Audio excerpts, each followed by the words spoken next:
আসসালামু আলাইকুম। এক সময়ের সহযোগী যোদ্ধা এবং এক জোট ভুক্ত দল জামাত ইসলামীকে বিএনপি এখন বাঁকা চোখে দেখছে এবং বিএনপির নেতা কর্মীরা জামাত ইসলামীকে মাঠে ময়দানে অপদস্থ করার চেষ্টা করছে। বিশেষ করে রুহুল কবির রিজভী তো জামাত ইসলামকে একবারে গালাগালি চরম পর্যায়ে দিয়ে আসছে। আজ তাকে তাকে বলতে শোনা গেছে যে কেন জামায়াতে ইসলামীকে পছন্দ করেন না রিজভী, সেটা তিনি ব্যাখ্যা করেছেন।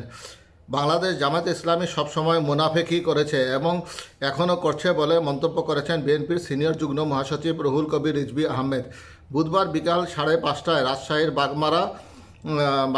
বাগমারা উপজেলার তাহেরপুর উচ্চ বিদ্যালয় মাঠে শহীদ অধ্যাপক আব্দুল ওয়াহাব মণ্ডলের 23তম মৃত্যুবার্ষিকী উপলক্ষে আয়োজিত স্মরণ সভায় প্রধান অতিথির বক্তব্য দেওয়ার সময় তিনি মন্তব্য করেন। উল্লেখ্য, 2002 সালের 12ই ফেব্রুয়ারি বাগমারার তাহেরপুরের বিএনপি নেতা অধ্যাপক আব্দুল ওয়াহাব মণ্ডলকে হত্যা করে চরমপন্থীরা।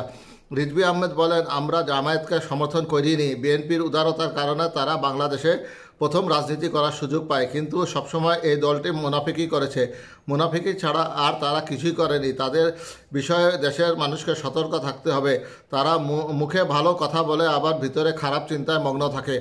তিনি বলেন, যে স্বৈরাচারী আওয়ামী লীগ ছাত্র জনতার উপর গুলিবর্ষণ করেছে, হত্যা করেছে, নির্বিচারে জামায়াত বলে বসলো তারা আওয়ামী লীগকে মাফ করে দিবে। শহীদ আবু সাইদ মুগ্ধকে রক্তকে কিভাবে মাফ করবেন প্রশ্ন রাখেন রুহুল কবির রিজভী। জামায়াতকে উদ্দেশ্য করে তিনি আরও বলেন, শেখ হাসিনা পাসপোর্ট ভিসা ছাড়া ভারতে বসে দেশের বিরুদ্ধে কথা বলছে ও উস্কানি ছড়াচ্ছে। সেই ভারত আপনাদের কাছে প্রিয় হয়ে গেল কিভাবে? এটা খুবই দুঃখজনক। ভারত কখনোই বাংলাদেশের ভালো চায়নি, আগামীতেও চাইবে না। এটা দেশের মানুষকে মনে রাখতে হবে। বাগমারা তাহেরপুর পৌর বিএনপির সভাপতি আবু নাইম মোহাম্মদ শামসুর রহমান মিন্টু সভাপতিত্বে সভায় আরও অন্যান্যরা বক্তব্য রাখেন।